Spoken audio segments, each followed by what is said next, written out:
Namo tassa bhagavato arahato sama sambuddhassa. Namo tassa bhagavato arahato sama sambuddhassa. Namo tassa bhagavato arahato sama sambuddhassa.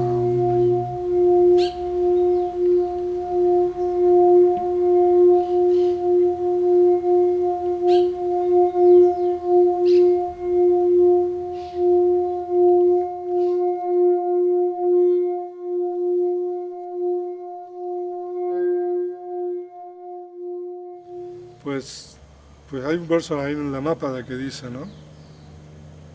No hacer ningún mal, cultivar el bien, purificar la mente. O sea, eso es el budismo. Entonces uno, en esas pocas palabras le puede decir lo que es el budismo. ¿Y cuál es el propósito del budismo? Pues el propósito es eso. Porque si uno hace eso, ¿no? Uno va a contribuir a un mundo donde exista menos sufrimiento, ¿no? Tanto porque las acciones de uno van a ser acciones por bien y también la mente de uno va a corresponder con eso. Entonces, el budismo es eso. Y uno le debería decir también de que el budismo no es algo que está más allá que una religión, yo diría. ¿No? Pero nosotros le llamamos budismo porque esto lo descubrió el Buda. Eso es lo que yo le diría, ¿no? Porque si no, o sea, cuando uno pone el budismo a nivel de religión, ¿no? Entonces uno ya empieza con las comparaciones y que yo soy esto y no soy aquello, ¿no? Pero no, o sea, si nosotros lo sacamos de esa categoría y lo ponemos, o sea, como es realmente, entonces el budismo está en un lugar diferente, a mí me parece. Pero yo creo que el budismo, bueno, ya está establecido para quedarse, ¿no? Y para desarrollarse, ¿no? Porque el budismo tiene cosas buenas que ofrecer a la gente y la gente puede apreciar eso, ¿no? Y cada vez hay más gente que puede darse cuenta de las bondades de las cosas buenas que hay dentro de la enseñanza del Buda. Lo único es de que es importante informar correctamente, ¿no? Entonces, nosotros estamos, yo diría, en una etapa que recién se está conociendo qué es lo que realmente enseñó el Buda, ¿no? Y eso va a llevar tiempo, ¿no? Entonces es importante informar correctamente qué es lo que hay dentro de la enseñanza del Buda. Yo creo que es importante el budismo a través también del intercambio entre la gente y todo eso, o sea, uno va a poder entender, ¿no? Como por ejemplo Francisco Varela, ¿no? Que era budista, ¿no? Fue uno de los primeros chilenos, ¿no? Que se acercó al budismo tibetano, ¿no? Claro. Entonces, bueno, y él era un científico de alta talla, ¿no? Y bueno, ¿y cómo fue que él se acercó al budismo cuando tiene ese tipo de conceptos, ¿no? O sea, bueno, ya muerto, pero esa sería una buena pregunta hacerle a él, ¿no? Claro. Pues este señor.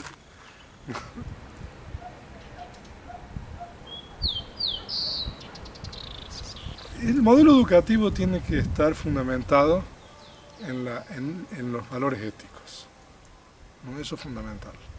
O sea, y en eso no hay compromiso. O sea, y yo creo de que no es difícil transmitirle a los familiares eso, ¿no? Porque la ética budista, ¿no? Está basada en este principio que nosotros llamamos el principio de igualdad. ¿No? El principio de igualdad significa de que nosotros no somos iguales en el sentido de no querer sufrir y tenemos que respetar a todos los otros seres, ¿no? Porque son iguales que nosotros en esa perspectiva. Entonces, eso tiene que ser un pilar fundamental de una educación, un sistema educativo. Ahora, pero la ética budista tiene dos aspectos. Esos valores éticos que están basados en este principio de igualdad, de no querer sufrir, es una ética que nosotros podemos decir de restricción, de contenimiento, de contención. O sea, hay cosas que uno no puede hacer, ¿no? Pero hay un aspecto de la ética que es un aspecto positivo, cosas que uno tiene que hacer. Y ese otro aspecto es lo que nosotros podríamos llamar el principio de equilibrio. El principio de equilibrio significa lo siguiente, y esto es difícil de enseñar.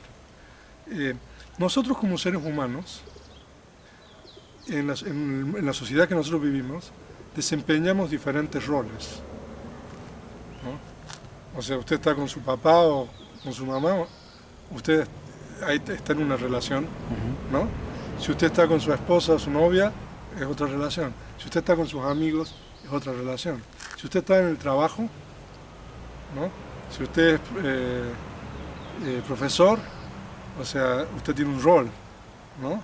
Entonces, nosotros como seres humanos desempeñamos diferentes roles en distintos momentos a lo largo de nuestra vida, ¿no? Entonces, esta parte de la ética del budismo, del principio de equilibrio, sostiene de que uno tiene que realizar su rol correctamente, ¿no? Entonces uno tiene que entender cuál es la función que uno tiene ahí. Pero se requiere que la otra persona, con relación a uno que realiza el rol, también realice ese rol correctamente. Por eso se llama el principio de equilibrio, ¿no? Porque si yo, por ejemplo, soy profesor, por decir así, y yo le estoy enseñando a usted, ¿no? Y me estoy esforzando y todo lo demás, y ustedes, o sea, que son mis alumnos, para dar un ejemplo, o sea, no se aplican a tratar de estudiar y aprender y adquirir excelencia en lo que yo les estoy enseñando, entonces ahí no hay equilibrio en la cuestión de los roles.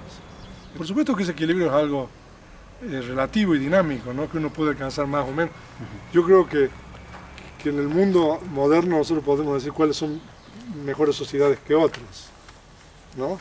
Y el principio de evaluación es en base a estas cuestiones éticas que nosotros podemos hacer. Entonces esos dos principios son muy importantes de transmitir, digamos, ¿no? Y fundamentalmente a nivel educativo es importante transmitir a los niños que en la medida de que ellos realicen su rol, ¿no? Y los otros realizan su rol, o sea, todo va a ser armónico, ¿no? Entonces esos dos principios yo creo que son pilares fundamentales, ¿no? De un sistema educativo y un sistema ético, ¿no? Que ustedes tienen que tener en cuenta. Y ahora hay otra cosa más que es importante. Tratar de inculcar cosas y explicar por qué es importante eso, ¿no? Por ejemplo, cuando nosotros hablamos por ejemplo, de las virtudes del budismo, ¿por qué es importante el esfuerzo, por ejemplo? ¿Por qué es importante la paciencia?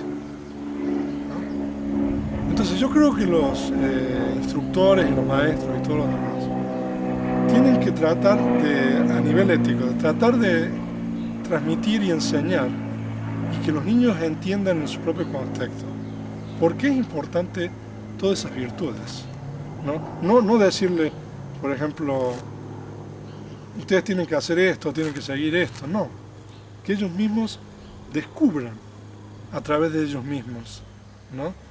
¿Por qué el esfuerzo es bueno? ¿Por qué hay una recompensa cuando uno realiza esfuerzo? ¿Por qué la paciencia es buena? Entonces se requiere un esfuerzo extraordinario muchas veces por parte de los instructores para poder, o sea, transmitir eso, y sobre todo a niños, ¿no? Entonces, yo creo de que una escuela basada en principios budistas tiene que tomar estas virtudes, que son las perfecciones o los paramitas, ¿no? Como por ejemplo la paciencia, la moralidad, la generosidad. ¿Por qué es importante la generosidad? ¿No? Entonces, de tal manera de que la persona a quien uno instruye entienda eso y lo haga, ¿no? Porque en la medida de que nosotros logramos como instructor que nuestro alumno entienda eso, él lo va a hacer, o ella lo va a hacer, ¿no? Entonces yo creo que eso sería un poco el ensamblaje de un sistema educativo. Una ética que está basada en estos principios, ¿no? de la ética universal, el principio de igualdad, de no hacer cosas, el principio de equilibrio, que cada uno realice sus roles, y después todas las virtudes del budismo, por ejemplo la humildad. ¿Por qué es importante la humildad? ¿No? Entonces, y tratar de enseñar esos valores desde un punto de vista práctico, ¿no? ¿Cuál es la importancia para el individuo como individuo y para la sociedad en que uno vive? ¿No? Entonces yo creo que si ustedes logran, digamos, eso, yo creo de que es un modelo exitoso, que ustedes van a lograr, ¿no? Y por supuesto de que sobre ese cimiento entonces uno tiene que enseñar, ¿no? Literatura, gramática, matemática, ciencia, ¿no? Y que también, allí haya, ¿no? Cada vez mayor, ¿no? Enseñar todas las cosas que se enseñan en una escuela, ¿no? Moderna, con nuevos métodos y todo eso.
Monasterio en México, al comienzo, nosotros teníamos muchos retiros de niños, porque en nuestro grupo hay personas de la escuela Montessori, ¿no? Que es parecido a este sistema, ¿no?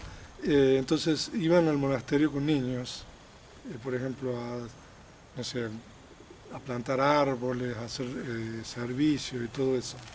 Y entonces lo que nosotros hicimos en algunas ocasiones de estos retiros, tomábamos una virtud budista y tomábamos, por ejemplo, entonces hacíamos una obra de teatro. Se me ocurre esto ahora, ¿no? Sí. Entonces, por ejemplo, hay una historia de la perfección de la paciencia, ¿no? Entonces le dábamos los roles de esta historia a los niños, de la perfección de la paciencia, ¿no? Entonces los niños representaban los distintos roles, ¿no? Y aprendían, por ejemplo, a través de esa representación. Entonces una forma podría ser a través de esa manera, pero yo creo que hay que explorar otros caminos. Pero sí, entonces hay que explorar. Yo creo de que el gran desafío para nosotros es estudiar las enseñanzas budistas, pero también entenderlas en el contexto en que nosotros estamos y poder transmitir eso. Y también transmitir a los padres, ¿no? Que nosotros estamos enseñando valores, ¿no? Que no estamos enseñando religión. Eso también es importante, ¿no? Sobre todo en un contexto, ¿no? Como esto. Porque como el Buda dice en el Dhammapada, ¿no? Uno debería acumular acciones meritorias. Entonces enseñarles sobre las acciones meritorias a los niños. Enseñarles sobre lo que es una mente sana, ¿no? Enseñarles sobre lo que es una mente insana, ¿no? ¿Por qué una mente sana es buena? ¿No? Porque si uno dice, bueno, esto es una mente sana, entonces es un poco un dogma, ¿no?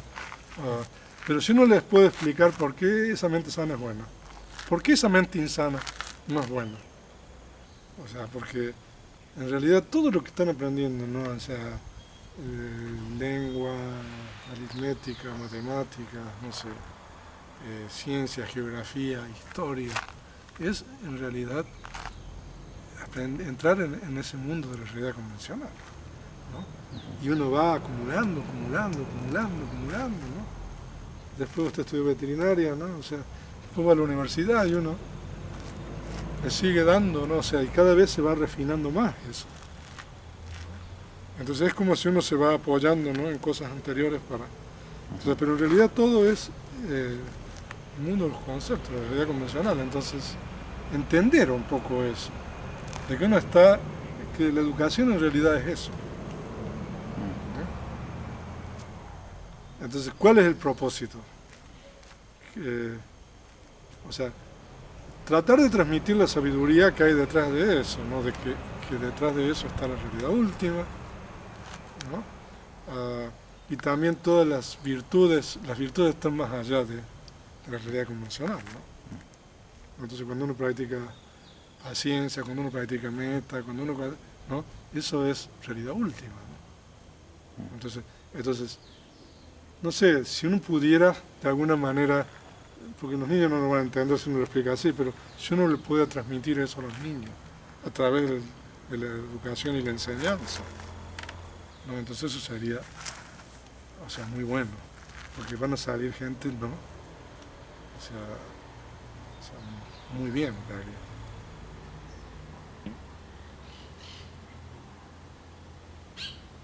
Yo creo en la cuestión vocacional, más que, ¿no? Que la gente haga las cosas porque realmente está motivado por eso. Y yo creo que esa es la mejor forma de aprender algo, ¿no? O sea, no porque uno tiene que seguir, digamos, un programa y todo lo demás, pero también ahí los instructores tienen que tener la habilidad, ¿no? De detectar las habilidades de cada uno para poder orientarlos, digamos, hacia dónde pues esa persona, ¿no? Tiene mayor capacidades, ¿no? Entonces, o sea, y eso para eso se requiere, digamos, no sé, o sea, que no sean aulas muy grandes, ¿no? Y que los profesores, ¿no? Pero también ustedes tienen que ver la cuestión de la inserción dentro de, ¿no? Porque si después cuando los alumnos salen de aquí, ¿no? Y tienen dificultades, por ejemplo, porque después de aquí se van a ir a una universidad o no sé a dónde van, ¿no? Entonces, ustedes también tienen que evaluar, digamos, eso de acuerdo, ¿no? Porque en realidad, o sea, como funciona el mundo actualmente, independientemente de las calificaciones y todo lo demás, si uno le va bien, ¿no? O sea, entonces uno va a progresar y todo lo demás. Entonces ustedes tienen que, ¿no? Usar, digamos, sabiduría, ¿no? O sea, la sabiduría y compasión, ¿no? O sea, y eso tiene que estar balanceado, ¿no? Porque si uno tiene, o sea, si uno se va, por ejemplo, por el lado de la compasión y uno no tiene suficiente sabiduría, a lo mejor por ahí, o sea, uno va a tener problemas. Entonces, es importante, ¿no? Siempre tener esas dos cosas como, ¿no? Porque, por ejemplo, la compasión es muy buena, ¿no? Pero si, por ejemplo, yo quiero ayudar a alguien, ¿no? Eso es compasión. Pero si yo no tengo la forma de ayudar, o si yo tengo una forma no eficiente de ayudar, ¿no? Entonces, es importante que uno tenga la forma correcta de ayudar. Entonces, o sea que no olviden esos dos principios fundamentales del budismo, que son la sabiduría y la compasión y la sabiduría, ¿no? O sea, desafortunadamente, o sea, nosotros tenemos que tomar decisiones muchas veces, ¿no? Sobre cosas y todo lo demás, y a veces no es fácil, pero eso tiene que ser los principios rectores de cuando uno toma decisiones así importantes, ¿no? Entonces, sabiduría, compasión y sabiduría. El Buda también habla de que si una persona no tiene la posibilidad como intelectual de aprender algo, puede utilizar sus manos. En el Mangala Sutta el Buda dice Bahusa Chancha Sipancha. O sea, Bahusa Chancha significa que uno tiene que tener una enorme cantidad de conocimiento. O sea, de que es bueno aprender, ¿no?, sobre ciencias, sobre cuestiones, no sé, literatura, o sea, eso es muy bueno, tener mucho conocimiento. Si pancha significa habilidades manuales. O sea que eso también es una bendición, el Buda dice, un mangalá. Entonces es bueno, o sea, eso también, o sea, enseñarle tanto cuestiones, ¿no?, educativas, pero también toda esa parte manual, ¿no? Como el saber cognitivo, el saber hacer y el Ajá. saber ser humano también. También, o sea, cómo uno se relaciona con los demás, ¿no? O sea, por eso ahí está la ética, ¿no?, los preceptos. O sea, esto no es una cuestión de competición, ¿no? Lo que pasa es que es muy competitivo ahora todo, ¿no? Sí. Entonces uno tiene que ser mejor que otro, ¿no? Y, ya. Pero uno puede esforzarse, si uno tiene, o sea, la cuestión vocacional, yo creo. O sea, si uno le gusta algo, o sea, no necesita competir, ¿no?, para hacer eso.